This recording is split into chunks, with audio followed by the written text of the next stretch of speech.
Hello friend, कैसे हैं आप सब। आई होप आप सब अच्छे होंगे। आज की जो हमारी स्टोरी है वो है मेंढक राजकुमार की कहानी। स्टोरी शुरू करने से पहले मैं आप सबसे कहना चाहती हूँ कि आप अगर मेरे चैनल पर नए हैं तो प्लीज़ मेरे चैनल को सब्सक्राइब कीजिए और मेरे वीडियोस को लाइक कीजिए ताकि मैं आपके लिए आगे भी अच्छी अच्छी स्टोरी ला सकूँ। और बेल आइकन पे ऑल का क्लिक कीजिए ताकि जो भी मेरी नई स्टोरी आए उसका सबसे पहले आपको नोटिफिकेशन मिले। और ज़्यादा देर ना करते हुए चलते हैं हमारी स्टोरी की तरफ। तो ये स्टोरी है मेंढक राजकुमार की कहानी। एक राज्य में एक दयालु राजा का शासन था। उसकी एक बहुत सुंदर बेटी थी। उजला रंग, तीखे नैननक्श और सुनहरे बालों के साथ वह परी सी लगती थी। राजा उससे बहुत प्रेम करता था। राजकुमारी जितनी सुंदर थी उतनी जिद्दी और अड़ियल भी थी। बात बात पर किसी का भी निरादर कर देती थी, कटु शब्द कह देती थी। राजा सदा उसे नम्र और दयालु बनने की सीख दिया करता था। उसे बहुत समझाता किंतु राजकुमारी उन सीखों और समझाइशों को अनसुना कर देती। उस पर कोई असर न होता देख राजा ने सब समय पर छोड़ दिया। राजकुमारी के 16वें जन्मदिन के दिन राजा ने उसे बुलाया और उपहार में एक सुनहरी गेंद दी। साथ ही हिदायत भी दी कि इस गेंद को मत घुमाना। उपहार पाकर राजकुमारी बहुत खुश हुई। वह दौड़कर बाग में चली गई और गेंद से खेलने लगी। खेलते खेलते अचानक वह गेंद उछलकर बाग के कोने में स्थित कुएं में जा गिरी। राजकुमारी दौड़कर कुएं के पास पहुंची और मुंडेर पर खड़ी होकर अंदर झांकने लगी। गेंद कुएं के पानी में तैर रही थी किंतु उसे उस गहराई से बाहर निकाल पाना राजकुमारी के लिए संभव न था। वह दुखी होकर रोने लगी। तभी एक आवाज़ उसके कानों में पड़ी। राजकुमारी, क्या बात है, क्यों रो रही हो। राजकुमारी चौंक गई और इधर उधर देखने लगी। नीचे कुएं में देखो, मैं यहाँ रहने वाला मेंढक हूँ। यह आवाज़ फिर से गूंजी। राजकुमारी ने ध्यान दिया तो उस कुएं की दीवार पर चिपका एक मेंढक दिखाई पड़ा। मेंढक ने फिर से पूछा, क्यों रो रही हो राजकुमारी, बताओ ना। मेरी सुनहरी गेंद कुएं में गिर गई है, समझ नहीं आ रहा उसे कैसे निकालूं। बस इतनी सी बात, मैं तुम्हारी मदद कर सकता हूँ और तुम्हारी गेंद कुएं से बाहर निकाल कर तुम्हें दे सकता हूँ। सच, राजकुमारी चहकते हुए बोली। बिल्कुल सच, लेकिन पहले तुम यह बताओ कि यदि मैं तुम्हारी मदद करूँगा तो बदले में तुम मेरे लिए क्या करोगी। जो तुम बोलो, राजकुमारी ने उत्तर दिया। मैं तुम्हें अपना सोने का हार, मोतियों की माला, अपना हीरो का मुकुट देने को तैयार हूँ। बस तुम मेरी सुनहरी गेंद कुएं से बाहर निकाल दो। मैं इन सब चीज़ों का क्या करूँगा, मुझे सब नहीं चाहिए। मैं चाहता हूँ कि तुम मुझे अपना दोस्त बना लो और मुझे अपने साथ महल ले चलो। मेरे साथ खेलो, एक ही थाली में भोजन करो और मुझे अपने साथ अपने बिस्तर पर सुलाओ। यदि तुम ये सब करने का वचन देने को तैयार हो तो मैं तुम्हारी गेंद अभी बाहर निकाल देता हूँ। राजकुमारी को किसी भी सूरत में अपनी सुनहरी गेंद वापस चाहिए थी, इसलिए उसने बेमन से वचन दे दिया। मेंढक ने तुरंत राजकुमारी की गेंद कुएं से बाहर फेंक दी। गेंद मिलते ही राजकुमारी भागकर महल के भीतर चली गई। इधर मेंढक उसे पुकारता रह गया। रात को राजा रानी और राजकुमारी एक साथ भोजन करने बैठे। उन्होंने भोजन करना आरंभ भी किया था कि दरवाजे पर दस्तक हुई। राजा ने राजकुमारी से कहा, देखो दरवाजे पर कौन है।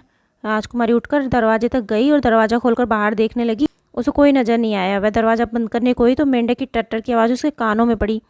राजकुमार ने चौंक कर जमीन की ओर देखा। वह वहीं कुएं वाला मेंढक खड़ा था। वह बोला, राजकुमारी तुम मुझे छोड़कर क्यों चली आई, भूल गई तुमने मुझे वचन दिया था। राजकुमारी चिढ़कर बोली, तुम जैसे घिनौने और बदसूरत मेंढक को मैं नहीं देखना चाहती। मैं अपना वचन भूल गई हूँ, तुम भी भूल जाओ और भागो यहाँ से। गुस्से में दरवाज़ा बंद कर राजकुमारी अंदर चली आई। उसे विश्वास नहीं हो रहा था कि वह अदना सा मेंढक उसके पीछे पीछे महल तक चला आया। अंदर आकर मेज पर बैठकर वह खाना खाने लगी। राजा ने पूछा, दरवाजे पर कौन है। एक बदसूरत और घिनौना मेंढक, राजकुमारी ने उत्तर दिया। फिर उसने गेंद के कुएं में गिरने की घटना और मेंढक को दिए वचन के बारे में राजा को बताया। राजा बोला, हर मनुष्य को अपना वचन निभाना चाहिए। तुम तो राजकुल की हो, तुम्हारी जिम्मेदारी दूसरों से ज़्यादा है। तुरंत जाओ और दरवाज़ा खोलो, मेंढक को अंदर लेकर आओ और अपना वचन निभाओ। न चाहते हुए भी राजकुमारी उठी और दरवाज़ा खोलकर मेंढक को अंदर ले आई। अंदर आकर मेंढक कूदकर खाने की मेज पर राजकुमारी की थाली के पास बैठ गया और बोला, राजकुमारी मुझे भूख लगी है, अपनी थाली में से मुझे भी भोजन कराओ। गंदे मेंढक, मैं ऐसा बिल्कुल नहीं करूंगी। राजकुमारी नाक बो सिकोड़ते बोली। राजकुमारी के उत्तर पर राजा क्रोधित हो गए और बोले, तुम्हें मेंढक को वचन दिया है इसलिए तुम्हें इसे अपनी थाली से खाना खिलाना पड़ेगा। बेमन से राजकुमारी ने मेंढक को अपनी थाली से भोजन कराया। मेंढक खुश हो गया। भरपेट भोजन के बाद मेंढक बोला, अब मुझे नींद आ रही है, मुझे अपने कमरे में ले चलो, मैं तुम्हारे नरम बिस्तर पर सोऊंगा। राजकुमारी मेंढक को छूना नहीं चाहती थी किंतु राजा के डर से उसे उठाकर अपने कमरे में ले गई।